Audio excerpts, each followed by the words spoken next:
जय श्री राम। मेरे मीन राशि के प्यारे जातक जातिका, मुझे लगता है कि 12 राशियों में अप्रैल का महीना आपके लिए सबसे इंपॉर्टेंट है। और ये मैं क्यों कह रहा हूं, क्योंकि 30 वर्ष बाद ऐसा हुआ है कि जब आपकी राशि के अंदर ही तो इस महीने में पंचग्रही योग बन रहा है। 5 ग्रह 30 वर्ष बाद शनि ने अपना राशि परिवर्तन किया है और वो पहुंचे हैं आपकी राशि के अंतर्गत। 30 वर्ष बाद ऐसा हुआ है जब राहु, शनि, सूर्य, बुध और शुक्र पांचों ग्रह एक साथ आपकी राशि में गोचर कर रहे हैं। खैर, मैं आपको एक बात और जरूर कहना चाहता हूं। मीन राशि की आप हैं, इसका प्रमाण इस बात से है कि आपके घर जहां पर आपका जन्म हुआ है या आप जहां भी रह भी रहे हैं, उस घर का मुख जो है वो उत्तर पूर्व दिशा को है। ठीक है, उत्तर पूर्व दिशा को आप जिस घर में आपका जन्म हुआ था, जहां आप रह रहे हैं, वो है आपके सबसे प्रिय देवता भगवान शिव हैं, जिनकी आप नियमित पूजा करना चाहते हैं या चाहती हैं। आप इस टाइम पर एक वृद्ध संत को फॉलो कर रहे हैं, नियमित उनको सुनते हैं। इस प्रकार की परिस्थिति होती है। इस बात से मीन राशि की पहचान है। जल तत्व राशि है, मन आपका बहुत कोमल है, छल इत्यादि आपको पसंद नहीं है, धोखा इत्यादि आपको पसंद नहीं है। ये परिस्थिति आपके लिए है। चलिए बात कर लेते हैं कि आखिर किस प्रकार से व्यतीत होगा आपके लिए हेल्थ इत्यादि, क्योंकि 30 वर्ष बाद भाई आपके लिए सबसे इंपॉर्टेंट है। शनि आपकी राशि में 29 मार्च को गोचर करने जाएंगे और उसके साथ क्योंकि अप्रैल में जो शनि की स्पेशल परिस्थिति रहेगी, तो आखिर आपके लिए यह समय किस प्रकार का रहेगा, ये सबसे महत्वपूर्ण विषय आपकी राशि के लिए है। शनि के आपकी राशि में जाने से और ये 5 ग्रहों का जो योग है वो आपकी राशि में बनने से, इसमें स्पेशली अगर देखा जाए तो बुध का योग सम्मिलित होगा, जो केंद्र के एक पार्ट उनके पास है। शुक्र का संयोग होगा, सूर्य जो कि छठे भाव के स्वामी होंगे, राहु होंगे।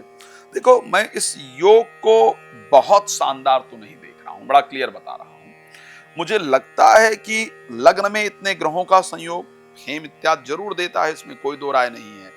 और क्योंकि पंचमेश 9 भाव में भी गोचर करेंगे तो फेम इत्यादि मिलेगी। और हाँ, 2 योग बड़ा शानदार रहेगा। बृहस्पति का 9 भाव पर दृष्टि, नवमेश का पंचम भाव में एक प्रकार का राजयोग है। तो बहुत सारे रुके हुए कार्य आपके जरूर बनते हुए दिख रहे हैं। ठीक है, रुके हुए जो कार्य हैं वो आपके जरूर बनेंगे, सफलता आपको प्राप्त होगी। लेकिन उसके साथ साथ जो संयोग बनने वाला है, जो इतने सारे ग्रह एक साथ राशि में गोचर करने वाले हैं, वो आपके क्रोध में वृद्धि दिलाने का प्रयास करेंगे। और लोग जो है ना, कुछ लोग बड़े जलन की परिस्थिति में आपके साथ हैं, बहुत चिढ़ रहे हैं आपसे, बहुत जल रहे हैं। वो एक मौका ढूंढ रहे हैं कि कैसे आपको नीचा दिखाया जाए, कैसे आपको नुकसान पहुंचाया जाए, लेकिन उनको कोई मौका नहीं मिल रहा है और वो आपके सामने बहुत मीठे बनने का प्रयास करते हैं या करती हैं। तो ऐसे सिचुएशन में जो ग्रहों का संयोग बन रहा है, वहां वो थोड़ा और हावी हो जाएंगे और आपको नुकसान पहुंचाने का प्रयास करेंगे। तो आपको इस महीने थोड़ा अपने आप को सावधान रखने की आवश्यकता रहेगी। अच्छा, क्योंकि इसी महीने ऐसा है जब राहु आपकी राशि में रहेंगे, नेक्स्ट मंथ जाकर के उनका चेंजेस हो जाएगा। तो इस कारण से इस महीने थोड़ा जीवन साथी के अंतर्गत उग्रता पैदा होगी, थोड़ा उसमें सावधानी की जरूरत रहेगी। इस महीने आपका विचार होगा किसी नई नौकरी की तरफ मुंह मोड़ होने का, कि मुझे नौकरी परिवर्तन करना है, इसमें बहुत दिन हो गए और इतना समय मुझे नौकरी करने की आवश्यकता नहीं, आपके ब्रेन में चल रहा होगा। दूसरा, इसी महीने में एक विचार आएगा कि साहब मुझे अब अपने लिए व्यापार के लिए आगे बढ़ना है, बहुत दिन तक नौकरी कर लिया। और ये सब 13 तारीख से पहले होने वाला है कि आप इस प्रकार अपने आप को परिवर्तित करने का प्रयास करें, नए चीजों में जाने का प्रयास आप इस महीने करने की कोशिश करेंगे। ऐसी कंडीशन आपके लिए रहने वाली है।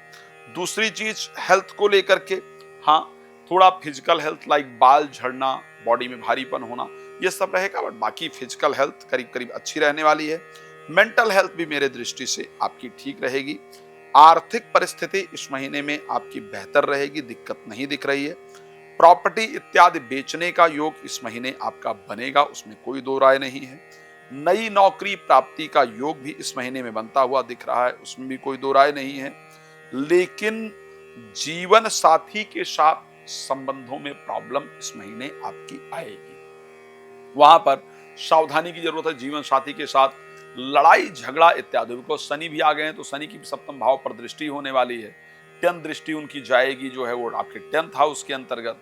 तो जीवन साथी के साथ लड़ाई झगड़ा, और इस महीने एक और जो थोड़ा सा अच्छा दिख रहा है कि लड़ाई झगड़ा जरूर होगी, लेकिन एक जीवन साथी का बहुत दिन से रुका हुआ कार्य था वो इस महीने बन जाएगा।